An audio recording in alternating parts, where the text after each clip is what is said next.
du Père, du Fils et du Saint-Esprit, ainsi soit-il. Venez, Esprit Saint, montez le cœur de vos fidèles et allumez dans le feu de votre amour. Envoyez aux esprits, Seigneur, cette fois une place sur nos veines. Seigneur Dieu, qui avez déjà envoyé votre Esprit sur ce monde, donnez-nous par ce même Esprit de comprendre et d'aimer ce qui est bien, de jouir sans cesse cette divine consolation par le même Jésus-Christ notre Seigneur. Je vous salue Marie, pleine de grâce, le Seigneur est avec vous.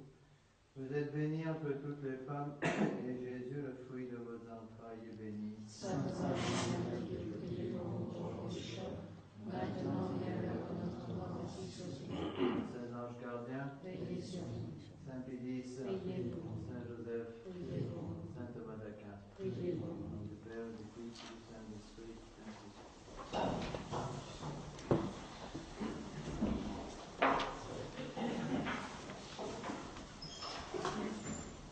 Bon, je voudrais essayer aujourd'hui de terminer les explications que je vous donne sur le sacrement de la confirmation. Donc, nous sommes à la page 17 du polycopier. Donc, je vous rappelle que la confirmation nous donne donc les dons du Saint-Esprit, et ces dons du Saint-Esprit sont à la base de toute la vie spirituelle, d'où l'importance d'avoir les idées claires sur le sujet. Rappelez-vous ce que j'ai déjà expliqué. Donc les dons du Saint-Esprit représentent ce qu'on appelle la couronne de la charité. Ils dépendent donc directement de l'existence de la charité en nos âmes. S'il n'y a pas la charité, la couronne n'est pas là, et donc les dons du Saint-Esprit disparaissent. Pour ceux qui n'ont pas eu la dernière feuille, j'en ai là ici, pour ceux qui n'en ont pas eu, donc feuille numéro 17. Je vous ai expliqué déjà qu'il y a plusieurs façons de classer ces dons. Il me semble que le plus simple, c'est de les grouper par binôme. Donc l'intelligence et la sagesse d'une part, la piété et la science, le conseil et la force, et à la fin la crainte de Dieu. Mais comprenez bien qu'on les différencie, je dirais, pour les expliquer, mais qu'en fin de compte, les sept dons du Saint-Esprit travaillent ensemble. De telle façon que si l'un d'entre eux manque, tous les dons manquent. Si vous en avez un, vous les avez tous. Donc il faut faire attention à ne pas vouloir découper un petit peu le catéchisme en rondelles de saucisson, parce que tous les points du catéchisme sont unis. Les dons du Saint-Esprit ont une importance fondamentale, je vous l'ai dit la dernière fois, pour surtout nous aider à couper avec l'esprit du monde. C'est la raison pour laquelle nos enfants, surtout, ont tellement de mal, c'est que l'esprit du monde est un esprit qui va tout recentrer sur l'homme. C'est l'humanisme en quelque sorte. Les dons du Saint-Esprit, au contraire, vont nous aider à tout centrer sur l'essentiel, à savoir sur notre Seigneur Jésus-Christ. Et que nous le voulions ou non, si vous voulez, nos enfants vont devoir vivre dans un monde complètement païen, et s'ils n'ont pas ces dons du Saint-Esprit, ils vont se faire croquer littéralement par l'esprit du monde. D'où l'importance de ces choses-là. Donc, je vous rappelle aussi certains points très importants que nous avons expliqués la dernière fois. Donc, si quelqu'un a les dons du Saint-Esprit, c'est-à-dire s'il a l'esprit de charité avec lui, non seulement l'esprit de charité, mais la vertu théologale de charité, cette présence du Saint-Esprit dans nos âmes doit se pouvoir se faire remarquer en quelque sorte par l'existence également des fruits du Saint-Esprit. Je ne vais pas vous donner un cours sur les fruits du Saint-Esprit, je n'ai pas le temps là maintenant, mais n'oubliez pas que les deux premiers fruits du Saint-Esprit, c'est la paix et la joie. Donc, un des moyens pour reconnaître que la personne qui est en face de vous est en état de grâce, donc a la vertu de charité, s'il a la charité, il a la couronne de la charité, si la couronne de la charité est dans le Saint-Esprit, les fruits du Saint-Esprit. Un des moyens de reconnaître si la personne est en état de grâce, c'est la paix et la joie. Je ne dis pas l'excitation, attention. L'excitation n'a rien à voir avec la joie. Je parle de paix et de joie, la joie spirituelle, la paix spirituelle. Et ça, c'est très important, parce que quand vous mettez le pied dehors, surtout dans les endroits où il y a beaucoup de monde, on voit tout de suite cette incroyable tristesse du monde moderne dans lequel on vit. Pourquoi ? Parce que le monde, l'esprit du monde est caractérisé justement par la confusion et la tristesse. C'est la raison pour laquelle il faut insister beaucoup sur l'existence de ces dons du Saint-Esprit, les fruits du Saint-Esprit, les 12 fruits du Saint-Esprit, justement dans l'âme des justes. Donc n'oubliez pas ce que je vous expliquais la dernière fois, en suivant les règles de discernement des esprits de Saint Ignace de Loyola, dans les exercices Saint Ignace. Donc il y a 4 signes qui sont des conséquences directes des dons du Saint-Esprit, qui peuvent nous aider à reconnaître que nous sommes en consolation spirituelle. Attention, consolation spirituelle ne veut pas dire qu'il n'y a pas de croix. Quand quelqu'un suit notre Seigneur Jésus-Christ, le premier cadeau que le bon Dieu nous donne, c'est quoi? Sa croix. Bon, bien, mais c'est pas très amusant comme cadeau. Peut-être, mais c'est ce qu'il nous donne. Pourquoi? Parce que c'est notre moyen d'aller au ciel. Donc, consolation ne veut pas dire, ça il faut bien que les gens le comprennent, consolation ne veut pas dire absence de croix. Vous comprenez?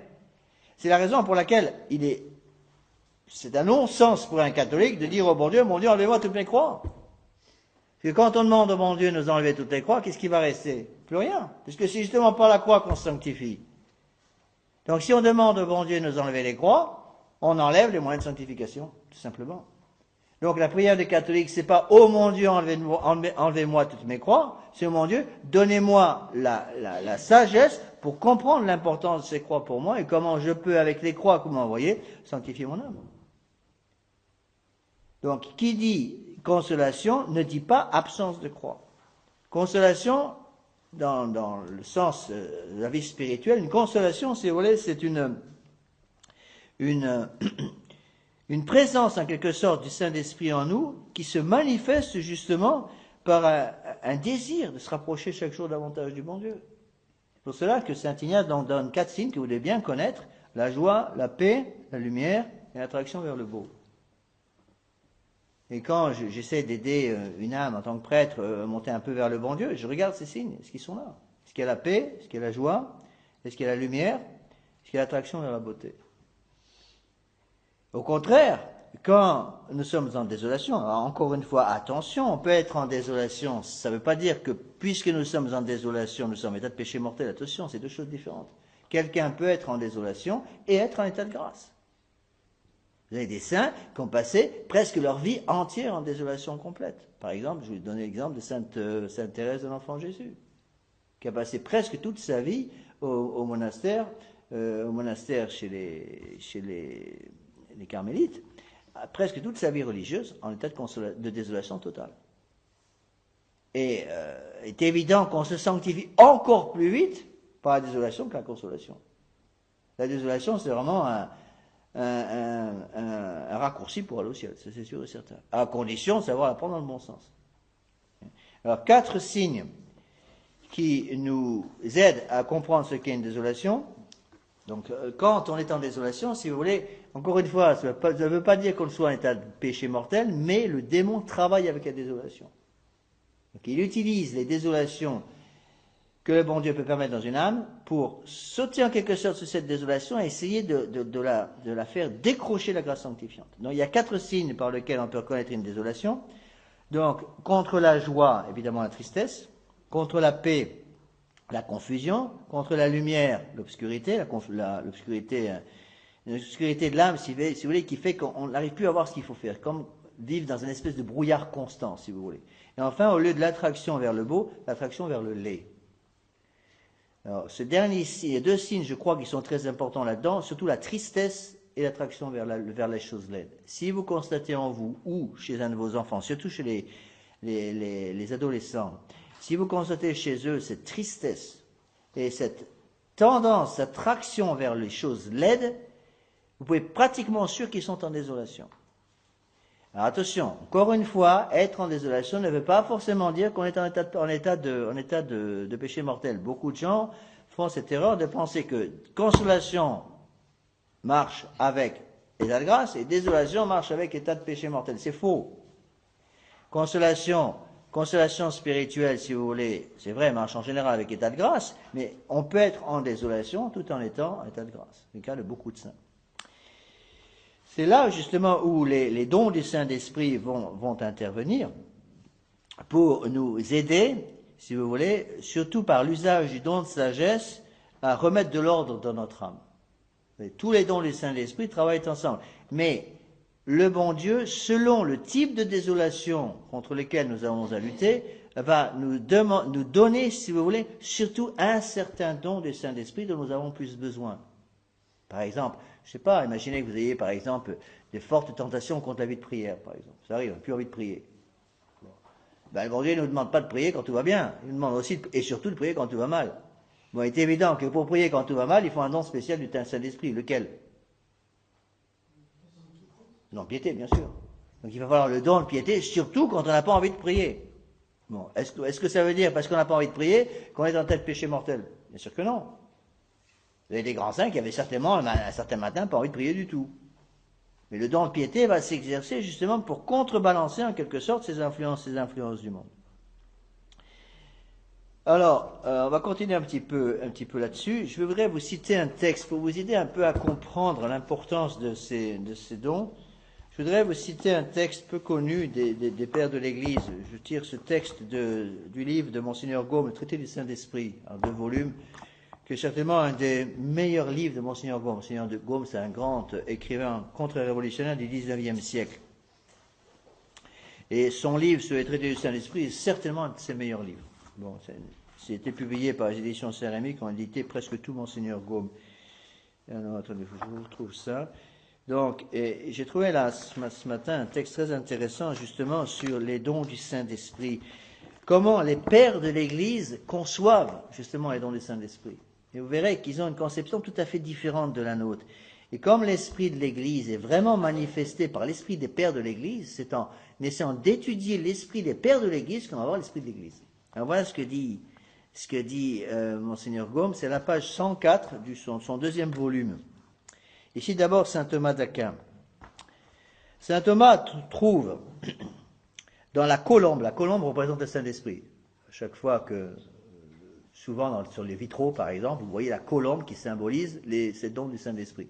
C'est pour la raison pour laquelle souvent vous avez des saints, si vous voulez, qui ont vu l'apparition du colombe pendant une confirmation, par exemple. Ou même notre Seigneur Jésus-Christ, pendant son baptême, une colombe qui est apparue. Donc la colombe représente le Saint-Esprit. Eh bien, saint Thomas d'Aquin donne les raisons pour lesquelles cette colombe est le symbole du Saint-Esprit. Voilà ce qu'il dit. Saint Thomas d'Aquin trouve dans la colombe les 7 qualités qui en font le symbole parfait du Saint-Esprit, descendu sur le baptisé du Jourdain, dans notre Seigneur. Et voilà comment il explique. La colombe, dit-il, habite sur le courant des eaux. Là, comme dans un miroir, elle voit l'image de l'épervier qui plane dans l'air et elle se met en sûreté. Don de sagesse. Donc, le don de sagesse a pour but de nous mettre en sécurité par rapport aux démons. Deuxième. La colombe montre un admirable instinct pour choisir entre tous les meilleurs grains de blé. C'est le don de science qui nous aide à faire la part des choses et prendre ce qui est vraiment de Dieu. Elle nourrit les petits des autres oiseaux. Ça, c'est le don de conseil pour aider le prochain. Elle ne déchire pas avec le bec. C'est le don d'intelligence. Elle n'a pas de fiel, don de piété. Elle fait son nid dans les fentes des rochers, don de force. Et elle gémit au lieu de chanter, don de crainte. Vous allez me dire, monsieur l'abbé, c'est la poésie. C'est la poésie, mais c'est la poésie des saints. C'est comme ça que les pères de l'Église et les saints expliquaient les choses. Et après, Monseigneur Gaume cite d'autres pères, des textes magnifiques. Je voudrais vous les citer pour vous essayer de vous faire comprendre ce qu'est l'esprit de l'Église. J'avais remarqué, c'est très intéressant, quand j'étais au séminaire, tous les libéraux ou les séminaristes ou les prêtres imprégnés de libéralisme ont au moins toujours un point en commun. Ils ne peuvent pas supporter les pères de l'Église. Ils ne peuvent pas supporter, entre autres, surtout, l'interprétation mystique, l'interprétation spirituelle dont je vous ai déjà parlé, de l'Écriture sainte. Ils n'acceptent que l'interprétation purement historique. Ils ne veulent pas entendre parler de l'interprétation spirituelle. Or, les pères de l'Église parlent tout le temps de l'interprétation spirituelle. C'est très intéressant. Alors voilà donc ce que disent les pères. Voyons resplendir dans le Verbe incarné toutes ces qualités de la divine colombe. Il habite sur le bord des fleuves des Écritures dont il possède la pleine intelligence. Là, le Verbe incarné voit toutes les ruses passées, présentes et futures de l'ennemi, ainsi que les moyens d'y échapper. C'est le don de sagesse. voyez comment les pères le disent. Donc, le don de sagesse, j'ai déjà expliqué, va nous aider à voir les ruses passées, présentes et futures de l'ennemi. C'est quoi? C'est le démon. Pour nous aider, nous donner les moyens d'y échapper. Donc, pas simplement voir où sont les pièges, mais nous donner une compréhension, si vous voulez, de ces pièges pour pouvoir les éviter. C'est le don de sagesse. Deuxièmement, le don de science. Dans l'immense trésor des oracles divins, le Verbe choisit, avec un merveilleux à propos, les armes de précision contre chaque tentation en particulier, les sentences les mieux appropriées aux circonstances des lieux, des temps et des personnes. On le voit par ses réponses aux démons du désert et aux docteurs du temple. On le voit par cette profonde connaissance des Écritures qui jetait dans l'étonnement ces heureux auditeurs, c'est le don de science. Donc le don de science, si vous voulez, va nous donner une connaissance de Dieu. Bon, mais attention, j'ai déjà expliqué, la connaissance de Dieu n'est pas suffisante. Qu'est-ce qui est au-dessus de la connaissance? Il faut la compréhension. Rappelez-vous les 3 étapes, connaissance, compréhension et la dernière, l'amour. Troisième don, le conseil. Le Verbe de Dieu nourrit les étrangers, c'est-à-dire les gentils, substitués aux Juifs ingrats. Je ne suis pas la théorie de Benoît XVI. Donc ils sont substitués aux Juifs ingrats, il les éclaire, les admet à son alliance et les comble de ses grâces. C'est le don de conseil. Donc le don de conseil, si vous voulez, c'est le don par lequel notre Seigneur Jésus-Christ va nous guider dans les dédales de la vie dans lesquelles nous sommes obligés de vivre, pour être sûr que nous conservions l'état de grâce. Après, il va parler du don de l'intelligence. Le Verbe de Dieu est loin d'imiter l'hérétique Arius, l'hérétique Pélage, l'hérétique Luther, qui sont des oiseaux de proie au bec crochu, qui s'abattant sur les Écritures les déchirent par les interprétations du sens privé. Et des lambeaux qu'ils emportent se servent comme de haillons, pour cacher leurs mensonges, tromper les faibles et perdre les âmes. Lui, l'élève de la colombe, il comprend l'écriture dans son vrai sens. Il l'admet tout entière et de chaque texte, il fait jaillir un rayon lumineux qui montre dans sa personne le Verbe rédempteur du genre humain. C'est le don d'intelligence. Donc le don d'intelligence nous oblige à passer, si vous voulez, d'une simple connaissance de Dieu au degré supérieur qui est le degré de compréhension. Ceci, c'est très important. Je vous l'ai déjà expliqué. Il me semble que c'est la raison pour laquelle beaucoup de nos catholiques des années 50 se sont écroulés aux années 60. Parce que précisément, ils s'étaient arrêtés à la simple connaissance de Dieu. C'est pas parce qu'on connaît son catéchisme par cœur qu'on est en état de grâce. Vous pouvez connaître votre catéchisme par cœur, c'est pas ça qui vous amène au paradis. Attention. Hein. Le catéchisme est un moyen, pas une fin en soi. Bon. Donc, il faut bien sûr connaître son catéchisme, mais la connaissance de Dieu doit monter à la compréhension de Dieu. On connaît pour mieux aimer. Donc, connaissance, compréhension, et enfin, au sommet, l'amour de Dieu. Après le don de piété, il n'a pas de fiel. L'infinie mansuétude de son âme devient transparente dans les paraboles du Samaritain, de la brebis perdue, de l'enfant prodigue. Le Verbe divin, notre Seigneur, pratiquant sa doctrine, ne rend pas le mal pour le mal, ni l'injure pour l'injure. Que dis-je? Ce qui ne s'était jamais vu, ce que l'homme n'avait jamais rêvé, il prie pour ses bourreaux. C'est le don de piété. Donc le don de piété, si vous voulez, va nous aider à prier dans l'esprit de l'Église. Après le don de force. Le Verbe fait son nid dans le rocher inébranlable de la confiance en Dieu, et celui de ses petits dans les plaies de son corps adorable, double asile inaccessible aux serpents. Les ennemis de Christ veulent le précipiter du haut d'une montagne, il passe tranquillement au milieu d'eux. Descendu dans les abîmes du tombeau, il en sort plein de vie. Partout sur son passage, il fait fuir les démons, guérit les malades et finit par enchaîner Satan, le prince de ce monde, par le don de force. Donc le don de force, rappelez-vous les 2 parties du don de force, qui peut me rappeler les 2 parties du don de force dont j'ai parlé la dernière fois. Agrédis, sustinere, exactement. Donc, agrédis, c'est quoi? La partie d'agression, et sustinere, c'est soutenir. Il ne s'agit pas simplement de mettre le démon hors de la place, il s'agit d'être sûr, une fois que le démon est parti de notre âme, de conserver l'âme en état de grâce. Rappelez-vous la phrase de l'Évangile, notre Seigneur Jésus-Christ explique très bien que lorsqu'un démon, le démon a quitté une âme, il va essayer de trouver une place et va revenir dans la même âme S'il peut y revenir, eh bien à ce moment-là, l'état de cette âme sera pire qu'avant. Il essaie de revenir avec 7 démons pire que lui. Enfin, dernier don, la crainte de Dieu. La vie du Christ est un long soupir. Il marche humblement à la mort, il en éprouve toutes les horreurs, demande à genoux d'en être délivré, reçoit le secours d'un ange, et enfin sur la croix, prie et pleure en rendant son âme à son Père. C'est là l'effet du don de crainte. Vous voyez très bien comment, je vous ai cité ce texte qui est très beau, donc page 104-105 pour ceux qui ont le livre, Traité du Saint-Esprit, tome 2.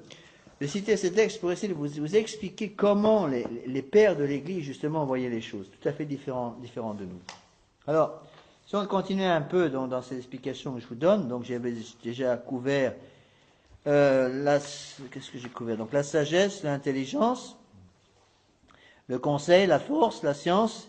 Un petit peu vous parler de la piété. Alors une chose qu'il faut bien comprendre, c'est que le don de piété est un don qui ne doit jamais travailler seul. La piété nous aide à prier. Mais cette piété doit être absolument unie avec un autre don du Saint-Esprit, qui est précisément le don de science. Pourquoi? Parce que le don de science va nous faire prier avec l'Esprit de l'Église.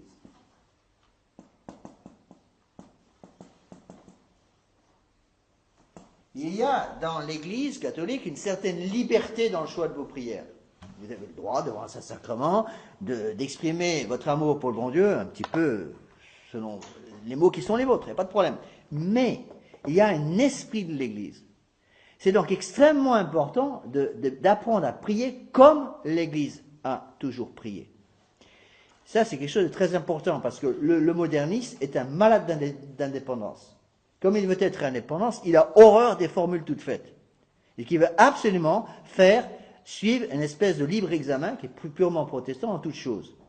Donc l'esprit de l'Église, par le don de piété, va nous aider justement à lutter contre ces tentations du libre examen pour pouvoir prier avec l'esprit de l'Église.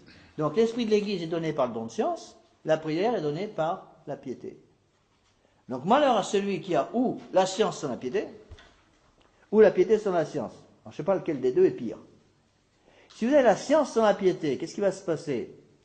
Vous allez apprendre, connaître votre foi un petit peu comme on utilise un dictionnaire. Et qu'est-ce qui va se passer? S'il n'y a pas la piété, on va tomber dans l'orgueil. Donc c'est l'orgueil, si vous voulez, l'orgueil du scientifique qui prétend tout savoir. Pas pour rien que le mot scientifique vient justement du mot science. Celui qui prétend tout savoir. C'est pour ça que la piété doit en quelque sorte ramener vers les réalités, en quelque sorte, le scientifique qui veut s'élever un peu trop vite, un peu trop haut. Vous comprenez? Au contraire, celui qui a la piété sans la science, qu'est-ce qui va se passer? Il va tomber dans l'angélisme. Il va tomber dans ce qu'on appelle non pas la piété, mais la pieuserie.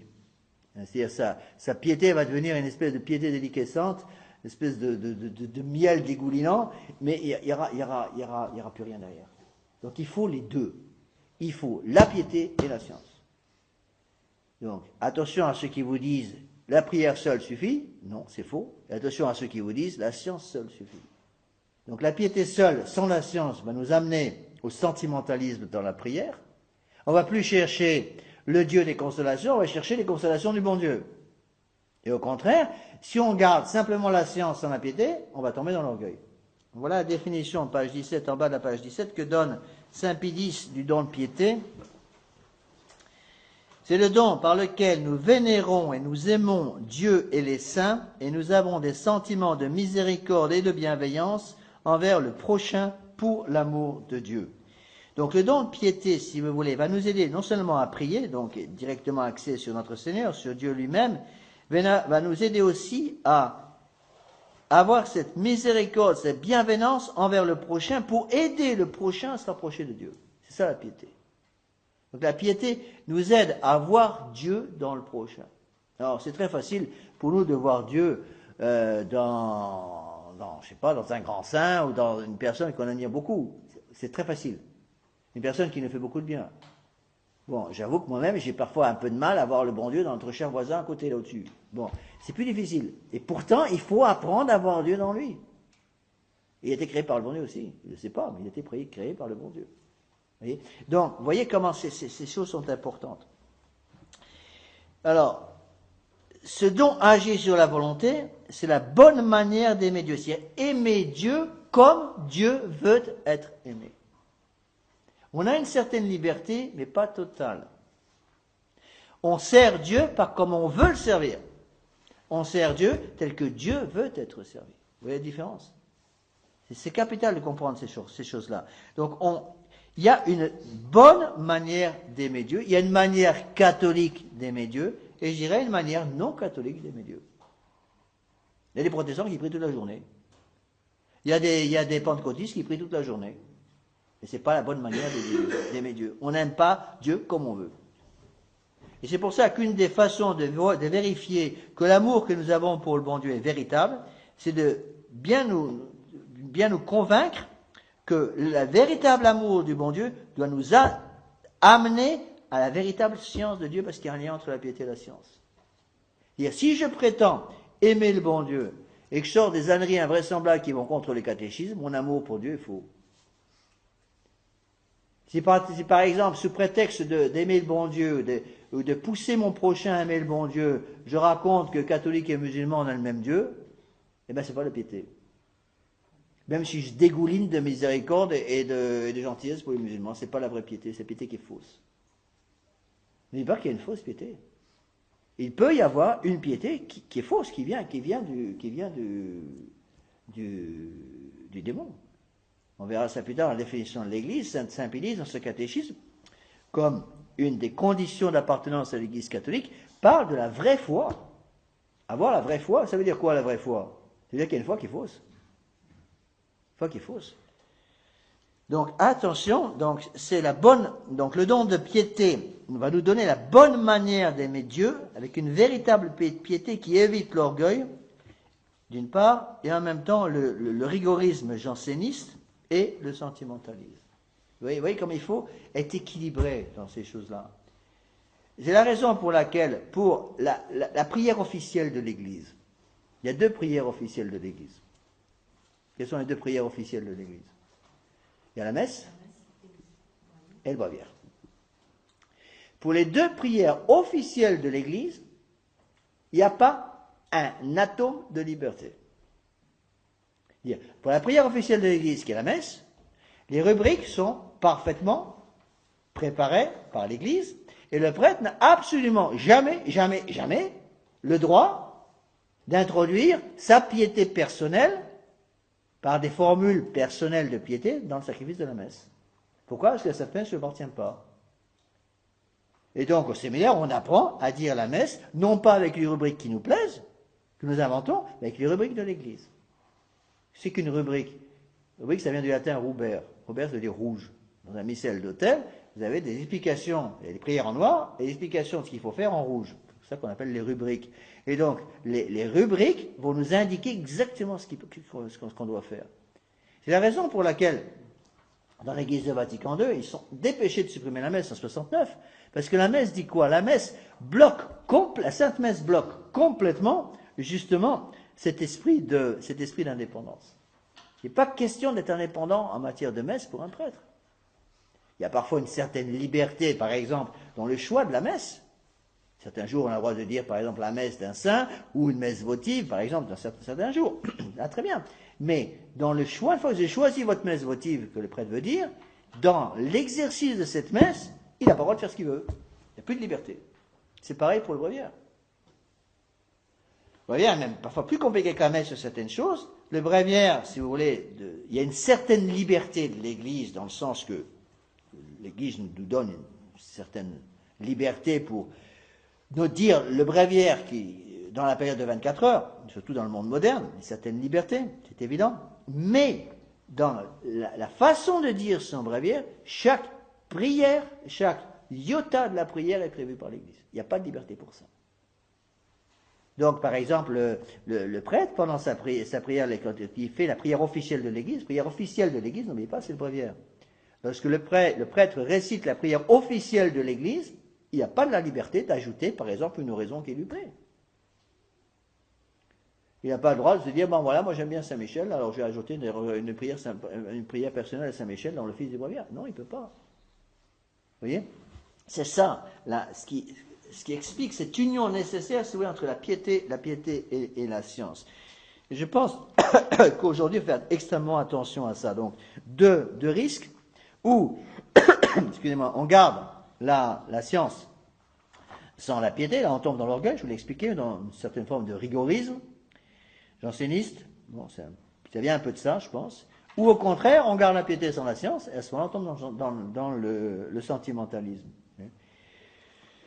Alors, il y a des conséquences énormes, notamment cette piété unie à la science est, à mon avis, extrêmement importante, surtout pour nous aider à avoir l'esprit de l'Église quand on touche aux révélations. Révélations en général, aux apparitions en général. Bon, alors là, je sais que j'aborde un sujet un peu brûlant. J'essaie de vous donner, si vous voulez, ce que j'ai reçu au séminaire. Je pense que Monseigneur le fait avec la sagesse, surtout dans ce domaine-là. Et qu'il est important d'avoir l'esprit de l'Église.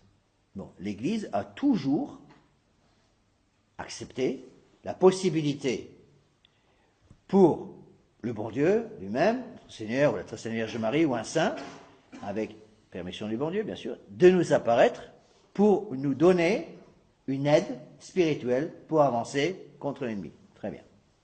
Mais, attention, n'oublions jamais que la révélation est close à la mort de Saint Jean. Ça veut dire quoi? Ça veut dire qu'après la mort de Saint Jean, c'est pas exactement quand est mort Saint Jean, toute l'année 100 ou 101. À la mort de Saint Jean, c'est fini. La révélation est close de façon définitive. Donc il ne peut y avoir une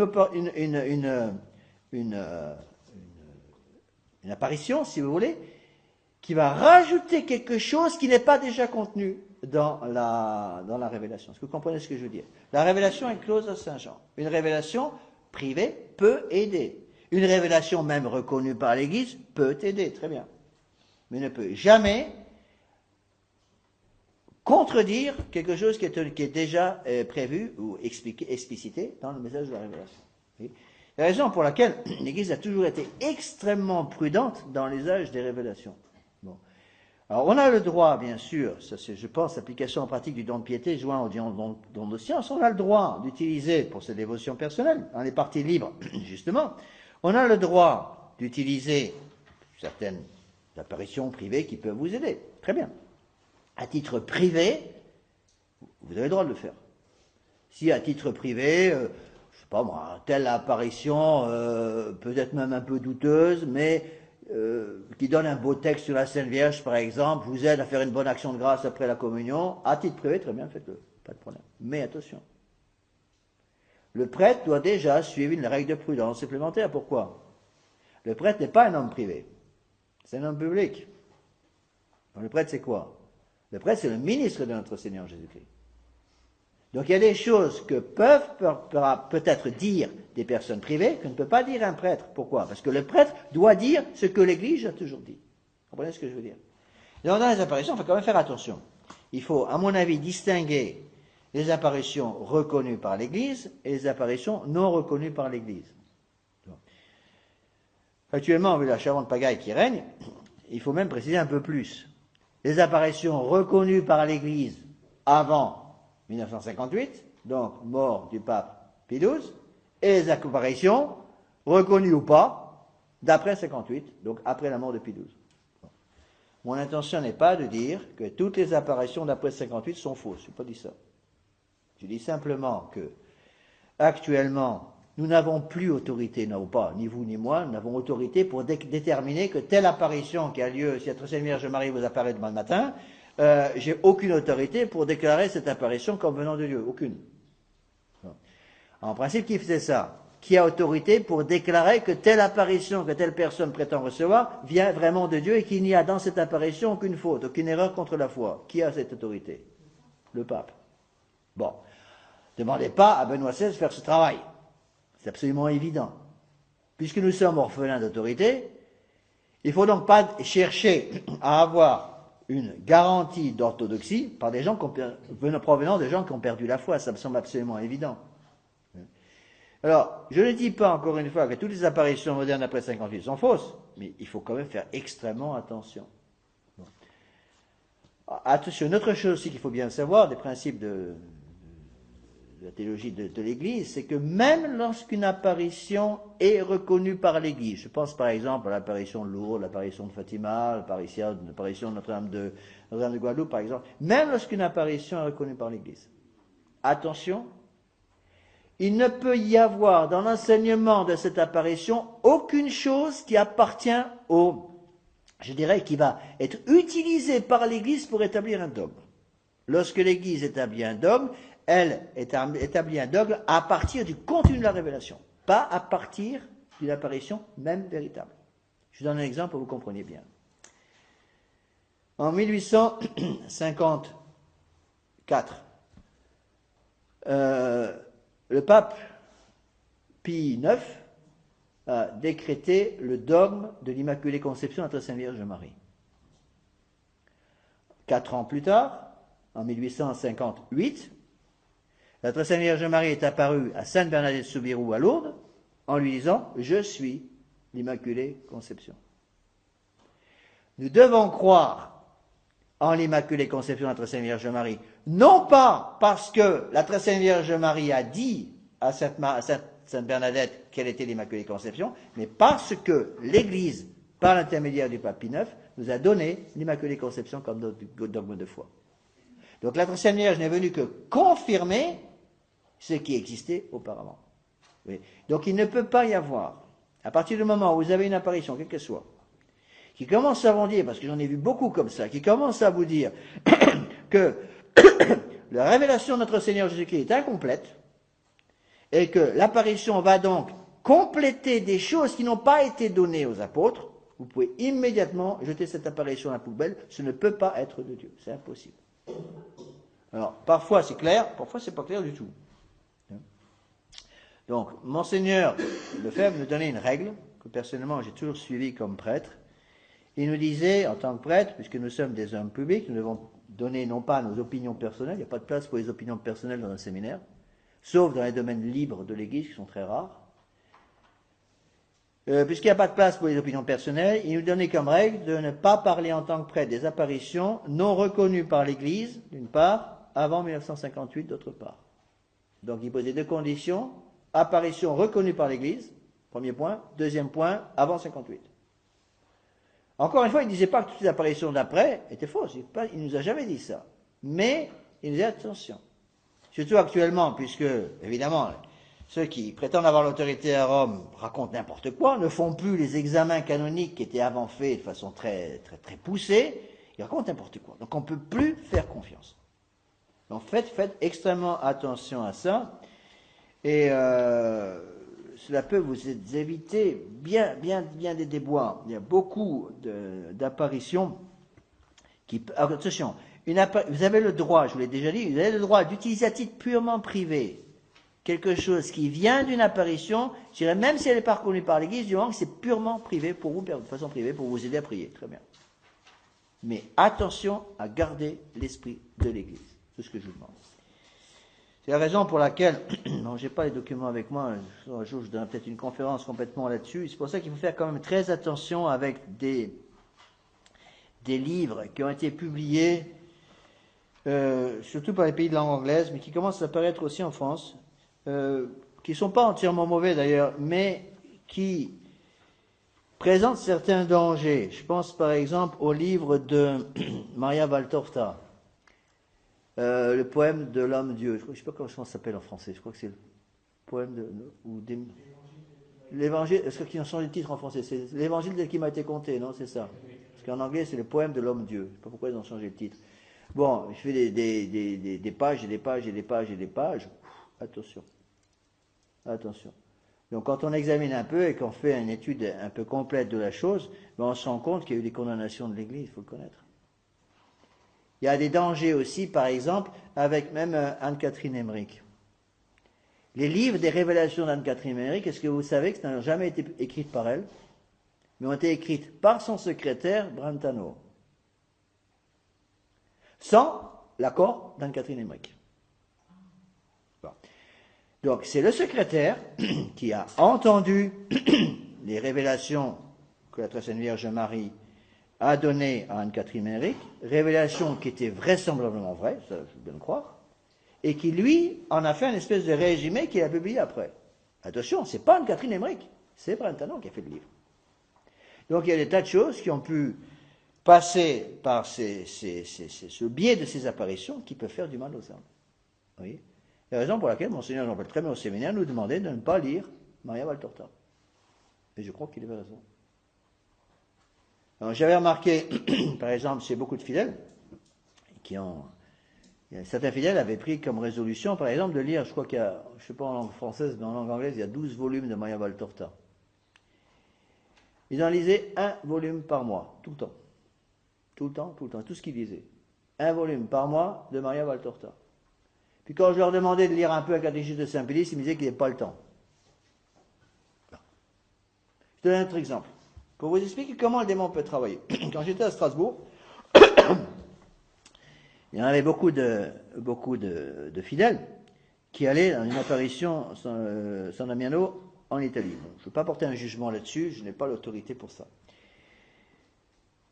J'ai dit à ces fidèles, vous voulez aller à San Damiano de façon privée, je dirais c'est votre problème. Mais là où j'ai commencé à tiquer, c'est des fidèles qui me disaient, monsieur l'abbé, dimanche prochain, je ne pourrais pas venir à la messe parce que j'aurais dépensé tout mon argent pour aller à San Damiano et j'ai donc plus d'argent pour prendre le train, ou prendre le car, ou prendre la voiture pour aller à la messe à Strasbourg. Alors là, ça ne va plus. Que vous vouliez aller à San Damiano ou une autre apparition vous considérez comme vraie à titre privé, très bien, c'est votre problème. Mais attention, une apparition véritable doit nous aider à nous rapprocher du bon Dieu. Il y a un ordre du bon Dieu, un commandement de Dieu, qui est repris par un commandement de l'Église, qui nous dit que le dimanche, il faut sanctifier le jour du Seigneur par la messe quand on a la messe. Il y a donc une obligation. Il n'y a aucun commandement du Seigneur, enfin vous me direz s'il y en a un que j'ignore, il n'y a aucun commandement du Seigneur qui nous dit qu'il faut aller à San Damiano 2 fois par an. Aucun. Vous comprenez ce que je vous dis? Et c'est là où il faut faire très très attention. Gardons l'esprit d'Église. Vous avez déjà, avec toutes les grandes apparitions connues par l'Église, il y a des choses extraordinaires. Je pense par exemple, surtout par les temps qui courent, à l'apparition de la Salette. 1800, je ne sais jamais si c'est 46 ou 56. 46, oui. 1846, la Salette. Dans le message de la Salette, c'est tout. Absolument tout. Dans le message de Fatima, il y a beaucoup de choses. Une richesse absolument incroyable. Message de Notre-Dame du Lot, il y a des choses magnifiques. Ce sont des apparitions connues par l'Église. On peut suivre de façon aveugle, je dirais, ces apparitions, dans le sens qu'elles sont validées par l'Église. Oui. Avant, c'est ce que faisait l'Église, mais avant de valider une apparition, de reconnaître une apparition, parfois ça prend des années et des années et des années. Parce que justement, l'Église a toujours considéré avec une très grande suspicion tous ces phénomènes préternaturels ou surnaturels dans lesquels le démon peut très facilement se glisser. Vous savez par exemple tous, je pense, qu'après l'apparition de Notre-Dame à Sainte Bernadette Soubirous, donc en 1858 à Lourdes, il y a eu des tas de fausses apparitions, toute une série de personnes à Lourdes, autour de Lourdes, qui ont vu des apparitions de la Sainte Vierge, et d'autres personnes qui se prétendaient une Sainte Bernadette Soubirous bis, ou terce. Il y a eu plein. Donc il fallait faire très attention, et l'Église a pris beaucoup de temps pour certaines apparitions, l'Église a pris un temps considérable afin d'être certain de la validité de ces apparitions. Donc encore une fois, surtout dans le domaine des apparitions, je vous conseille très fortement de suivre l'esprit d'Église. Bon, encore une fois, à titre privé, faites un peu ce que vous voulez, mais faites quand même attention. Vous voyez, il me semble que ce dont nous avons le plus besoin aujourd'hui, ce n'est pas d'une apparition privée, même reconnue par l'Église, c'est du dogme. Le dogme de la foi catholique. Qu'est-ce que l'Église catholique a toujours enseigné? Imaginez quelqu'un qui veuille découvrir ce qu'est la foi catholique, qu'il ne connaît pas par les apparitions de Notre-Dame de Lourdes. ou Notre-Dame de la Fatima. Ces apparitions sont de Dieu, certains. Mais ce n'est pas par le biais des apparitions de Notre-Dame de Fatima, par exemple, qu'on va connaître la foi de l'Église.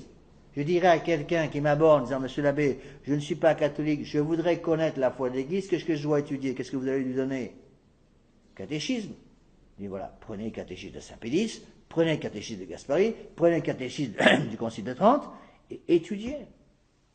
Et vous partez de la foi. On ne parle pas de choses qui sont même vraies, mais qui sont, je dirais, comme des cannes pour nous aider à marcher. C'est un peu comme ça qu'il faut considérer une apparition connue par l'Église. Alors attention, une fois j'avais expliqué ça, et puis fidèles, il y a quelques fidèles qui cherchaient toujours à dire le contraire de ce que j'avais dit. Il s'est spécialisé là-dedans, et c'était à Lille, et il a fait après une grande déclaration, l'abbé Laffitte n'aime pas la Sainte Vierge. Bon, j'ai jamais dit que je n'aimais pas la Sainte Vierge. J'ai dit qu'il faut garder l'esprit d'Église. En toute chose, gardons l'esprit d'Église. Qu'est-ce que l'Église a toujours fait? Comment l'Église a-t-elle réagi face à telle chose ou tel problème dans l'histoire de l'histoire? Et quand on étudie l'histoire de l'Église, on se rend très bien compte qu'il y a une unité de cette réaction de l'Église. L'Église a toujours réagi de la même façon. Et comme ces choses sont très importantes. J'ai connu des âmes magnifiques qui ont été complètement détournées par des apparitions bizarroïdes. En Australie, oh là là, on avait un qui s'appelait Little Pebble, la petite pierre. Bon, heureusement, il a fini en prison, et ça a arrangé bien les choses. Mais on en avait une autre près de Brisbane qui a fait un mal, une dame qui se prétend, Déborah, qui prétendait avoir une ligne téléphonique directe avec le ciel et qui recevait des coups de téléphone tous les matins à la Sainte Vierge, des coups de fax, tout, absolument, ça et tout ce qui se passait avant. Elle a fait un mal considérable parce qu'elle détournait nos fidèles. Quand j'étais à New York, donc au prieuré de Richfield, sur l'État de Connecticut, mais près de New York, on a eu d'énormes difficultés à cause d'une fausse apparition de Bayside. Vous avez peut-être entendu parler de Bayside à New York. Une apparition fausse, là je suis absolument certain.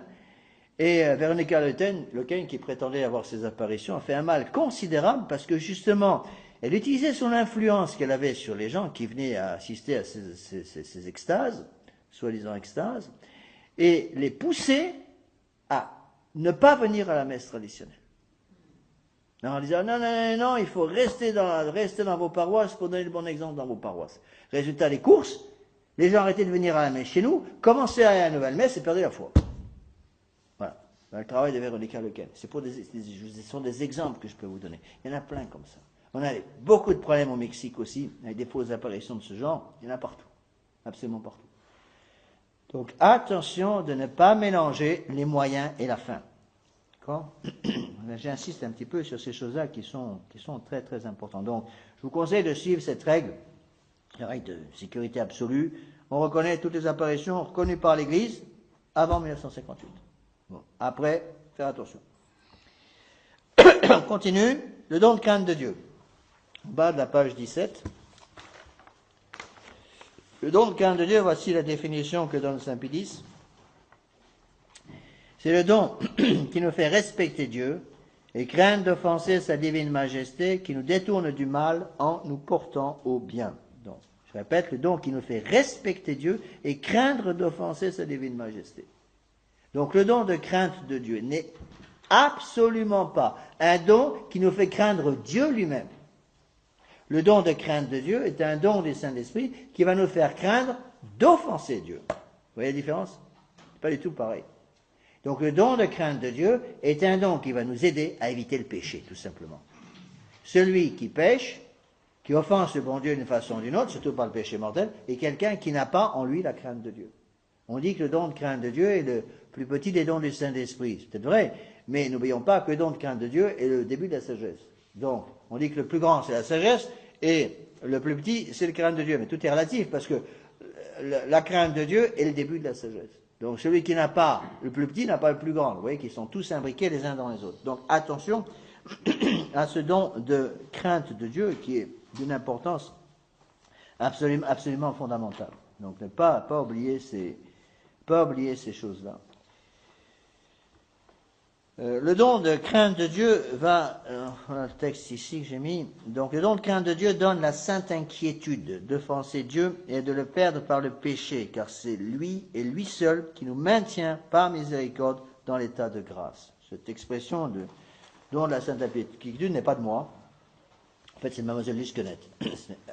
Elle a peut-être pris ça ailleurs, je ne sais pas, mais en tout cas, je n'ai jamais trouvé cette expression ailleurs que chez elle. Mademoiselle Lusquenette parlait beaucoup aux parents de ce don de sainte inquiétude qui vient, c'est vrai, qui vient directement, qui est une conséquence de l'existence en nos âmes du don de crainte de Dieu. Quelqu'un qui a la crainte de Dieu doit avoir la sainte inquiétude. Qu'est-ce que c'est qu'une sainte inquiétude? N'oubliez pas le mot sainte. C'est l'inquiétude, la crainte constante de perdre Dieu. Donc je dirais, quelqu'un qui aime le bon Dieu doit avoir par-dessus tout la peur de le perdre. Quelqu'un qui n'a pas peur de perdre Dieu est quelqu'un qui n'aime pas Dieu. D'où le don de sainte inquiétude. C'est un don capital pour tous les gens qui ont charge d'âme, à commencer par les parents.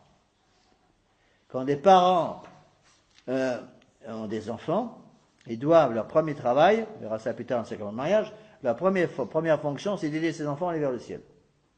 C'est pas simplement procréer des enfants. Le but premier du mariage, c'est procréation et éducation. Éducation, ça veut dire guider, tirer, tirer vers le bon Dieu. Donc, des parents, surtout les parents, doivent avoir cette sainte inquiétude de l'état de grâce de leurs enfants. Il faudrait littéralement que les parents, je dirais, tous les soirs dans leur prière avec leur époux, se disent, en utilisant ce don de crainte de Dieu, mon Dieu, une seule chose que je vous demande, c'est que tous mes enfants soient en état de grâce. Et qu'ils aient qu'une seule crainte, c'est que l'enfant perde l'état de grâce. Et malheur aux parents qui perdent la sainte inquiétude. Ils vont perdre tous leurs enfants. Parents qui perdent la sainte inquiétude, c'est un père de famille ou une mère de famille, si vous voulez, qui ne se préoccupe plus, par exemple, des amitiés que leurs enfants peuvent avoir avec d'autres personnes. Une maman qui a le don de sainte inquiétude est une maman qui va protéger ses enfants, c'est évident. Un père de famille qui a le don de sainte inquiétude va donc vérifier pour savoir quelles sont les relations d'amitié que leur enfant peut avoir avec d'autres personnes pour vérifier que ces relations d'amitié ne sont pas des relations dangereuses. Et parfois, il suffit on dit qu'il suffit d'une pomme pourrie pour pourrir tout le panier de pommes, mais c'est exactement ça. Et donc, malheur aux mamans qui me disent, moi j'ai entendu ça très souvent, vous savez, il faut faire confiance aux enfants. Je sais qu'il faut faire confiance aux enfants, mais tout est relatif. Et une maman qui fait confiance à ses enfants dans le sens qu'elle dit, si vous voulez, que je fais confiance à mes enfants, donc rien ne peut leur arriver sur le plan moral. Attention, c'est faux ça. Une maman, une mère de famille catholique, un père de famille catholique doit avoir la peur constante, je ne dis pas de vivre dans la peur constante, mais une peur relative, si vous voulez, constante, de voir que leur enfant a perdu le bon Dieu. Oui. Qu'est-ce que vous dites aux gens qui répondent il ne faut pas voir le mal partout? Ben, la réponse, c'est que le mal est partout. Vraie réponse.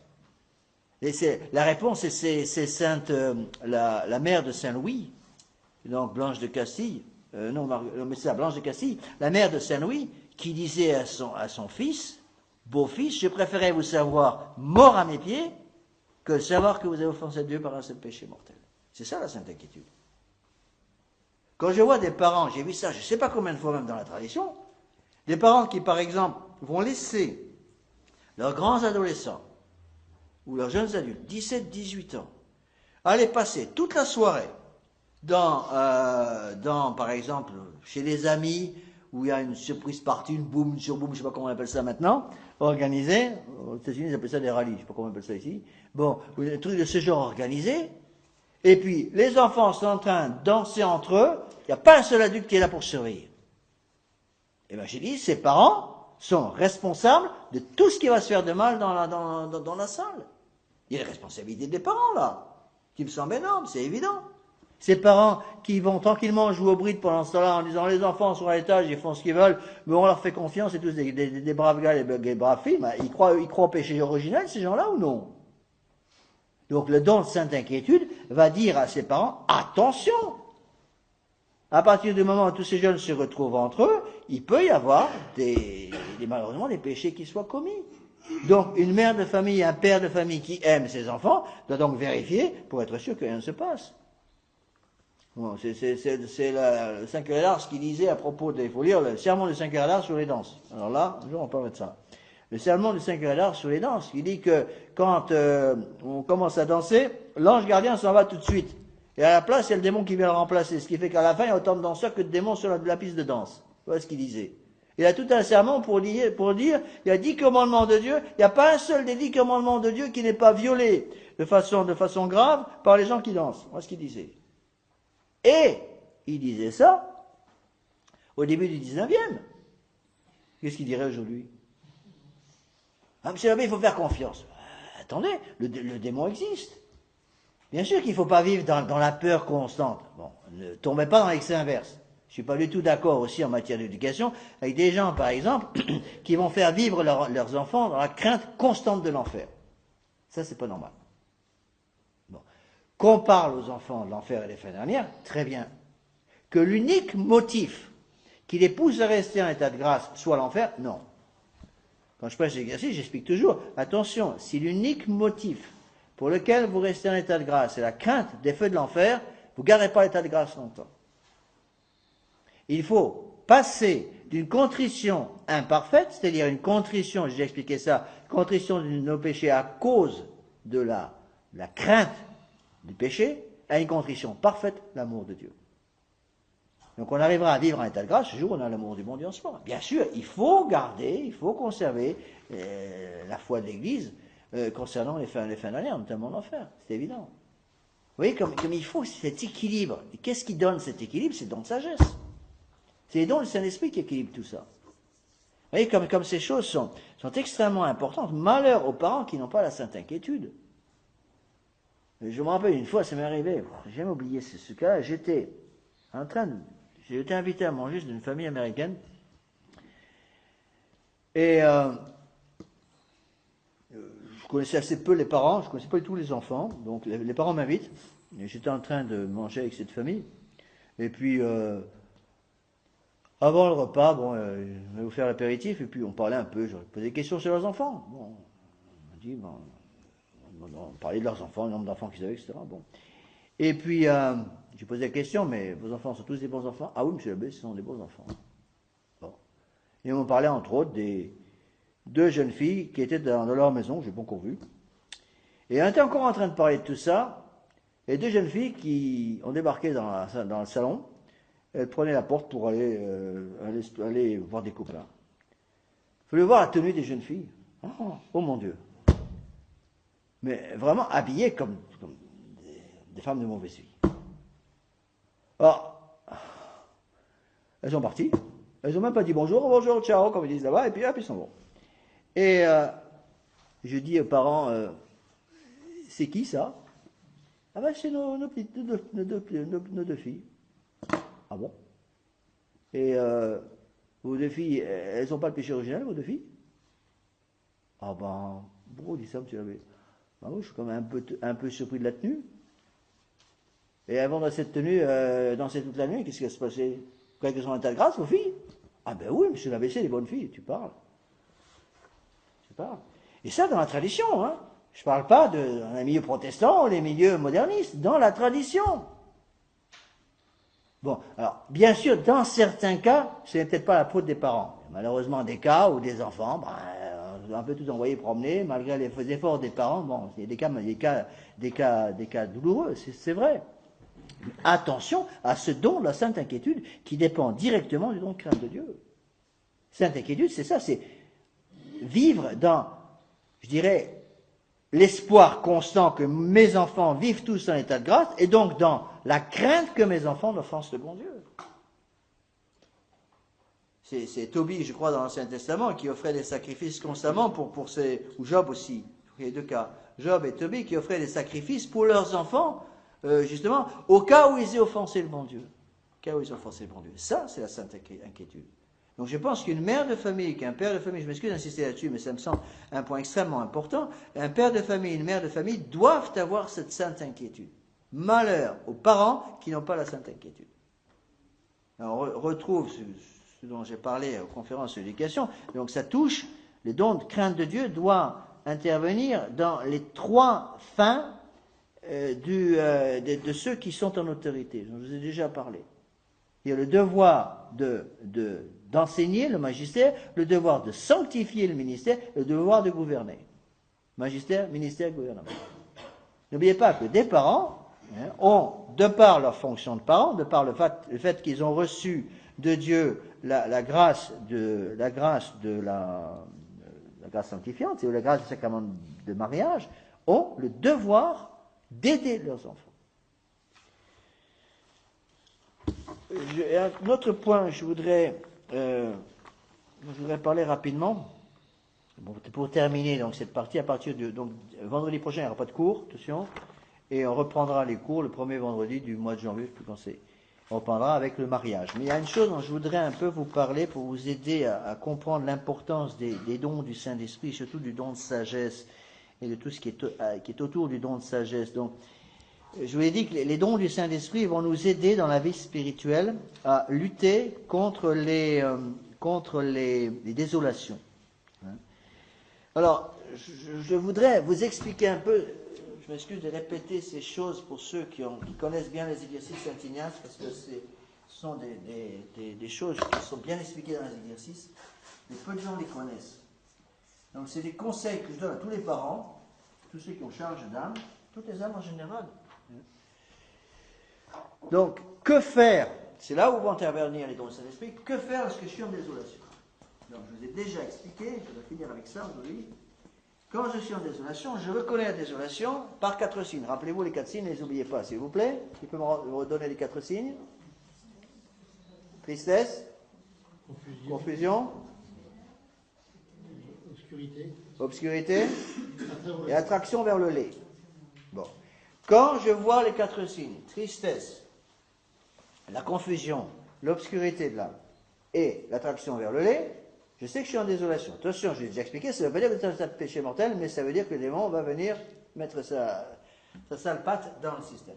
Donc, qu'est-ce qu'il faut faire en période de désolation? Et c'est justement là où vont intervenir les dons du Saint-Esprit. Les dons du Saint-Esprit interviennent surtout dans les périodes de désolation. Et Dieu sait si pour les catholiques aujourd'hui, ils ont des occasions et des occasions d'être en désolation. Il suffit de voir l'état actuel de la société dans laquelle on vit. Si vous n'avez pas la grâce sanctifiante avec la vertu de charité qui met un peu de feu dans cette âme, on va complètement se décourager. Donc, qu'est-ce qu'il faut faire en période de désolation? La première chose, c'est on peut dire comme ça, aucun changement. Aucun changement. C'est-à-dire, en période de désolation, puisque je sais que c'est le démon qui va me pousser à agir, donc je refuse toute forme de changement. Il me semble, enfin c'est discutable, parce que là encore une fois c'est une question d'interprétation, il me semble que cela, surtout on a besoin du don de piété, et aussi du don de force. Donc je suis en période de désolation, il ne faut rien changer. C'est pas le moment, quand on est découragé, quand on est malade, quand on est de mauvaise humeur, quand tout va mal, c'est pas le moment de faire des changements dans sa vie. On attend. Bon. C'est comme quand une dame ou un monsieur vient me voir en me disant, monsieur Abbé, c'est fini, je m'en vais. Je quitte mon mari, il m'a dit que j'étais une imbécile aujourd'hui, ça ne peut plus durer, il m'a dit de revenir chez ma mère, je crois que je vais le prendre au mot, et je suis très énervé avec mon mari, donc je m'en vais. Qu'est-ce qu'on répond? Vous êtes en désolation, règle d'or, pas de changement. Ça veut dire quoi? Alors, revenez me voir dans 15 jours. Mais vous prenez aucune décision maintenant, vous êtes beaucoup trop énervé. Bon. C'est une règle élémentaire dans l'éducation des enfants. Bon, vous dites à vos enfants qui vont jouer, qui sont en train de jouer dans le salon, ne jouez pas dans le salon, allez jouer dehors. Pas dans le salon, parce que dans le salon, il y a le vase chinois de la vieille grand-mère, ou l'arrière-grand-mère, auquel on tient beaucoup. Surtout, ne jouez pas autour de ce vase, parce qu'il est très fragile, donc vous allez jouer dehors. 2 minutes après, cling, Gros bruit de verre cassé, devinez quoi? Le vase chinois de l'arrière-grand-mère en mille miettes. Bon. Qu'est-ce que vous allez faire? Vous êtes super énervé. C'est pas le moment de donner une fessée à votre gamin, vous allez le tuer. Vous attendez, aucun changement. Je suis trop énervé, j'attends. J'attends, et peut-être qu'il va falloir attendre quelques heures avant de vous calmer. Puis le soir, vous direz à quand votre mari rentre, dis donc le gamin, il a cassé le vase chinois de la grand-mère. Bon, peut-être que le mari serait content, mais bon, une fois que vous êtes calmé, vous prenez votre décision. Mais vous ne prenez pas de décision quand vous êtes énervé. Combien de ménages ont été détruits, j'en ai vu je ne sais pas combien, détruits justement parce que monsieur ou madame ont pris des décisions sous le coup de la colère. Même sur le plan professionnel, c'est très important. Vous avez par exemple une dispute avec votre patron, surtout pour les hommes. Vous disputez avec votre patron. Vous êtes très énervé parce que vous a dit votre patron. Prenez pas de décision tout de suite. C'est pas le moment d'écrire une lettre de démission à votre patron. Non, vous êtes trop énervé, vous attendez, vous vous calmez, puis vous prenez votre décision. Donc aucun changement. Donc ça, c'est surtout, il me semble, le don de piété qui va nous faire prier dans ce cas-là, parce que justement, nous sommes en désolation. Les prières sont nécessaires dans toutes circonstances, mais surtout dans la désolation. Et don de force pour éviter justement les dérapages. Deuxième règle, ce que saint Ignace et les pères de l'Église appellent l'agere contra. Qu'est-ce que c'est que l'agere contra? C'est-à-dire faire le contraire, essayer de deviner ce que le démon essaie de faire et faire le contraire. Quand vous êtes en période de désolation, il est très important de savoir se mettre dans la peau du démon pour essayer de deviner ce que le démon veut faire. Et une fois que vous avez deviné ce que le démon veut faire, faites exactement le contraire. Par exemple, le démon vous pousse à abréger, abréger votre temps de prière du matin, par exemple. Bon, le démon est très malin, il peut travailler là-dessus pour vous pousser à moins prier, par exemple. Vous savez que ça vient du démon, vous savez que c'est pas de Dieu, ça vient du démon. Qu'est-ce que vous allez faire?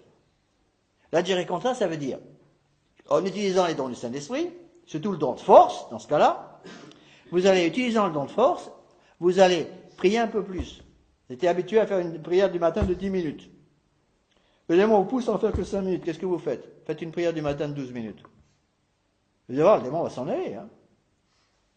On le voit très bien, certaines périodes de forte tentation, mais faites exactement le contraire de ce que vous dit le démon.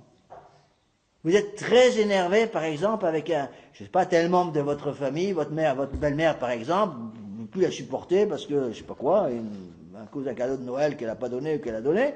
Bon, vous êtes très énervé. Vous avez envie de l'étrangler. Qu'est-ce qu'il faut faire? Vous savez que ça ne vient pas de Dieu. Quand même pas le bon Dieu qui vous pousse à étrangler votre belle-mère.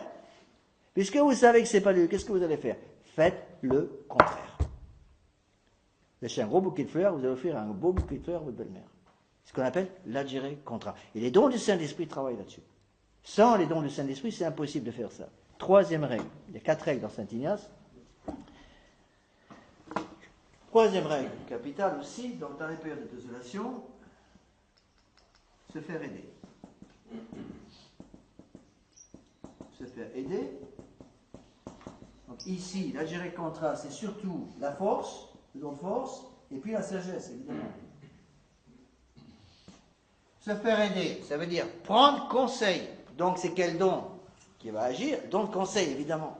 Donc c'est le don de conseil qui va souffler à ce moment-là pour nous aider, si vous voulez, à prendre, à demander l'aide dont nous avons besoin.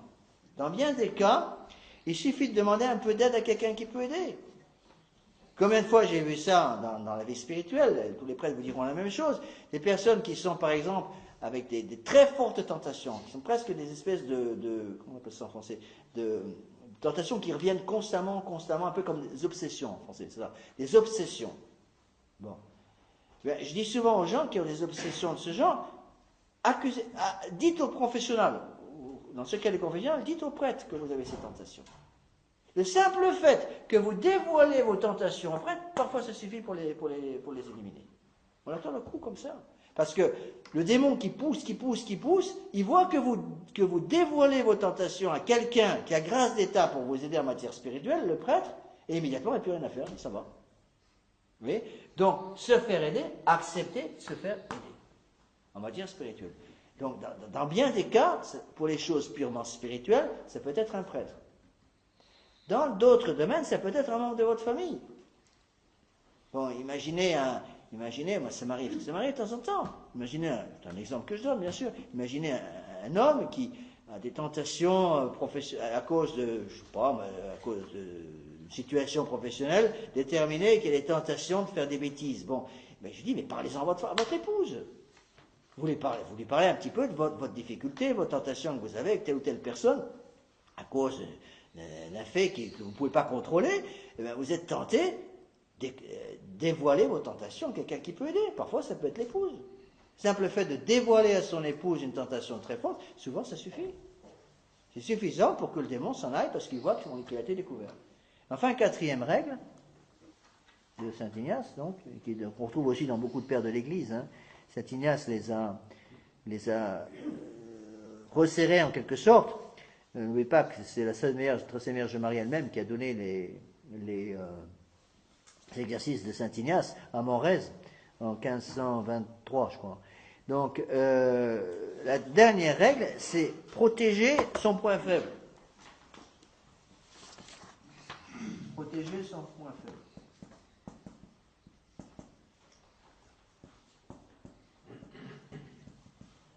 Protéger son point faible, ça veut dire quoi? Ça veut dire qu'il faut connaître notre point faible et protéger surtout l'endroit qui est faible dans notre vie spirituelle. Bon. Et là, il y a aussi toute une série de dons du Saint-Esprit, ce que j'essaie de vous faire comprendre, toute une série de dons du Saint-Esprit qui vont intervenir justement pour nous aider dans ces difficultés. Oui. Donc là encore, le don de force va intervenir, le don d'intelligence va intervenir pour nous faire connaître, il y a une question de connaissance qui intervient là, faire connaître où est notre point faible. C'est ce que dans la vie spirituelle, on appelle le défaut particulier. Le défaut particulier, c'est ça. Donc, il faut connaître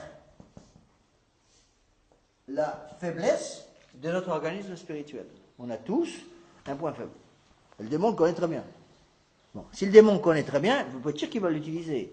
Et pour enrayer cette utilisation du démon, de notre point faible, il faut le connaître nous-mêmes. C'est quand même ahurissant que parfois on pose cette question à des fidèles, quel est votre défaut dominant? Oh, j'en sais rien. Vous savez pas? Ben non, je sais pas, demandez à votre mari. Vous demandez à votre mari, il va vous dire votre défaut dominant en 30 secondes. Si je vous demande le défaut dominant de l'abbé Lafitte, je suis sûr que vous le connaissez. Si je demande le défaut dominant de n'importe qui, on connaît très bien les défauts dominants des autres. Et on ne connaît jamais le sien. C'est ça le problème. Et donc, dans la vie spirituelle, justement, la vie spirituelle consiste à ce qu'on appelle la connaissance de soi-même. La connaissance de soi-même. D'où l'utilisation des dons du Saint-Esprit. Bon, c'est un peu la conclusion, si vous voulez, de toute cette partie du catéchisme concernant les dons du Saint-Esprit. Donc, les dons du Saint-Esprit, si vous voulez, sont toute une espèce de renforcement de notre vie spirituelle. Donc, tous les dons, les 7 dons du Saint-Esprit qui suivent la vertu de charité, vont intervenir pour nous aider d'une part à ne pas faire de changement quand on est en période instable, à agir contre l'influence du démon, à se faire aider parce qu'on ne peut pas toujours s'en tirer tout seul, et à protéger son point faible, ce qu'on appelle la lutte contre les défauts particuliers. Bon, alors, en général, pour connaître son défaut particulier, c'est un peu le problème, c'est qu'on connaît, je vous l'ai déjà dit, très bien le défaut particulier du prochain, jamais le sien. Il importe, par exemple, que vous connaissiez le défaut particulier de vos enfants. Vous avez 4 ou 5 enfants, chaque enfant peut avoir un défaut particulier différent.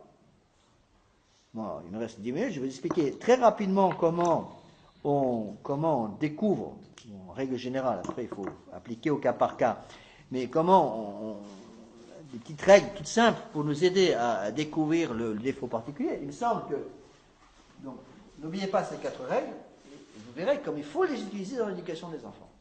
Dans l'éducation des enfants, il faut, j'explique beaucoup ces choses-là quand je prêche l'exercice Saint-Ignace, parce que c'est capital. Donc, utilisez ces règles pour l'éducation de vos enfants, apprenez-leur quand ils sont en désolation, pas de changement, on fait le contraire de ce que nous suggère le démon, on se fait aider et on protège son point faible.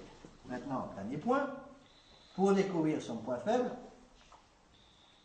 le point faible, si vous voulez, n'est pas ça seulement quelque chose de surnaturel. C'est quelque chose de surnaturel basé sur du naturel. Pourquoi? Parce que la grâce ne détruit pas la nature.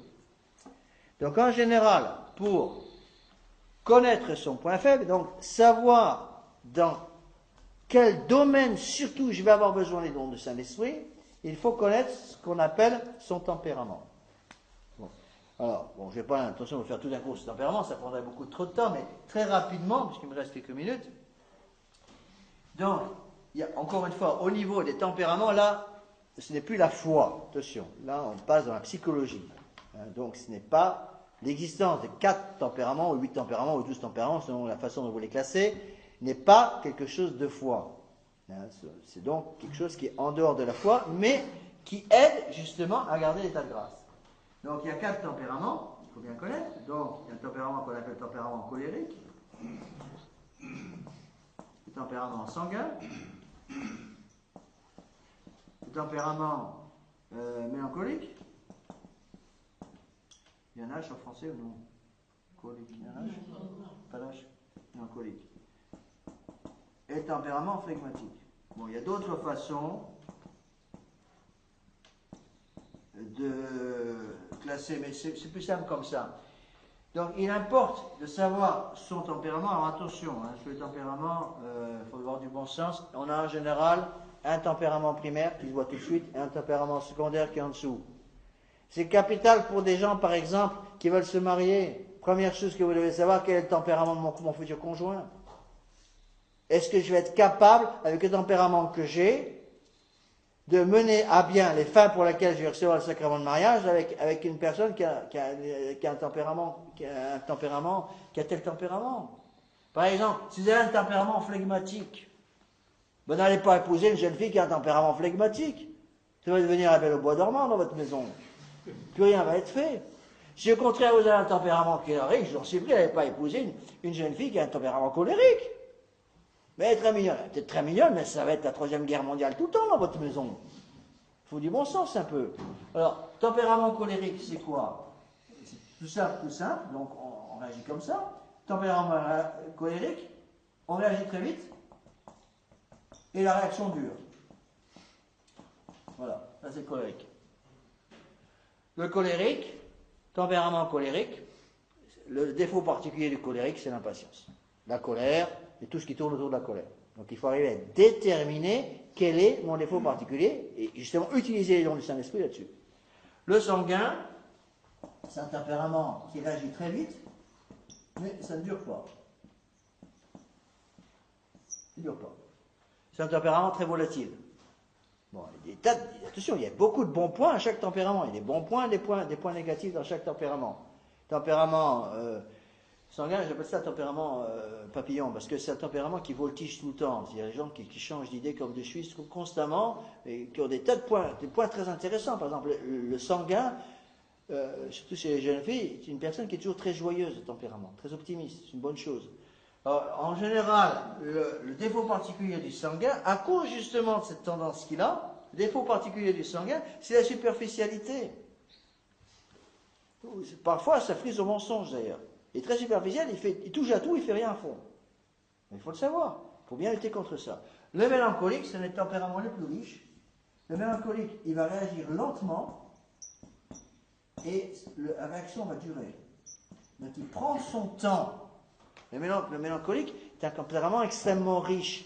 C'est un tempérament qui va réfléchir aux choses. Donc en général, les mélancoliques sont des bons philosophes. C'est des gens qui sont des bons penseurs, qui pensent droit sur beaucoup de choses parce qu'ils prennent le temps. Donc ils ne vont pas s'exciter. Les mélancoliques, on les repère très facilement. En général, le mélancolique a toujours le même défaut particulier, la bouderie. Il boude, c'est incroyable. Puis quand il boude, on est bon pour plusieurs jours. Hein. Alors ça, il faut le savoir. Le flegmatique réagit lentement, prend son temps, mais ça ne dure pas. Il décourage tout de suite. C'est un tempérament difficile à gérer. 9 fois sur 10, le défaut particulier du flegmatique, c'est la paresse. La paresse énorme. Mais il y a d'énormes qualités à côté. Entre autres, il y a une patience invraisemblable. pouvez donner un travail très répétitif. C'est par exemple un flegmatique, il le fera très bien. Vous donnez le même travail à un colérique, il enverra tout promener par la fenêtre au bout de 5 minutes. Et donc connaître son défaut particulier et faire agir les dons du Saint-Esprit là-dessus. C'est tout le travail de la vie spirituelle. La vie spirituelle, la direction spirituelle qu'on donne en tant que prêtre, une des premières choses que le prêtre doit faire, il me semble, c'est de déterminer le tempérament de la personne. On dit, et c'est sans doute vrai, que notre Seigneur Jésus-Christ devait avoir un parfait mélange des 4 tempéraments. C'est certainement vrai. Bon.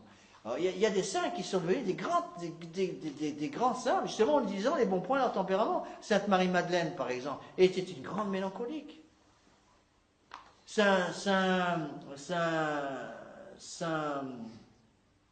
Exemple de grand colérique, Saint Ignace de Loyola est un colérique. Bon. Vous avez des saints un petit peu dans tous les tempéraments. Et c'est la richesse d'une famille. Il est capital pour une maman de connaître les tempéraments de ses enfants. On n'éduque pas un enfant qui a un tempérament qui est colérique de la même façon qu'on éduque un enfant qui a un tempérament flegmatique. C'est du bon sens élémentaire. Voilà, je touche un peu une conférence sur l'éducation des enfants, mais c'est des choses capitales. Et là, les dons du Saint-Esprit agissent, attention. Ne donnez jamais une fessée à un garçon mélancolique. Il va garder ça contre vous pendant 15 ans. Par contre, vous pouvez donner une fessée tranquillement à un garçon colérique, parce qu'au bout de 5 minutes, il va oublier. Vous voyez? Donc, c'est important de comprendre ces choses-là. Donc, il faut connaître ces choses-là, justement, pour laisser le champ libre au travail du Saint-Esprit dans nos âmes. Vous voyez? Donc, je me permets d'insister sur cette partie du cours.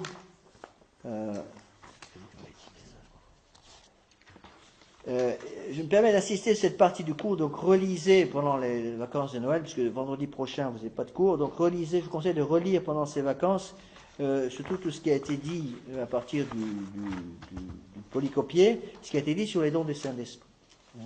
Donc, vendredi prochain, pas de cours. Nous recommencerons donc le premier vendredi du mois de janvier, même heure, et j'attaquerai à ce moment-là le mariage. Il me reste 3 sacrements à couvrir, le mariage, l'ordre et l'extrême-onction. L'extrême-onction, c'est très rapide. Par contre, le mariage va nous prendre beaucoup de temps. J'essaierai de... Oui. De quelle adoration? La règle que je suis, c'est que j'essaye de ne pas interrompre. Bon, là, je crois qu'il faut vraiment interrompre pour cette semaine parce que c'est les vacances de Noël. Donc, beaucoup de gens partent en famille, etc. Monsieur l'abbé Guépin m'a demandé de ne pas faire le cours et je pense qu'il a raison. Il y aura certainement beaucoup de gens qui ne peuvent pas venir. Et après, j'essaie de reprendre la régularité parce que sinon, les gens ne savent jamais s'il y a cours ou non. Et donc, il semble qu'il faut essayer de tenir la régularité. D'accord ?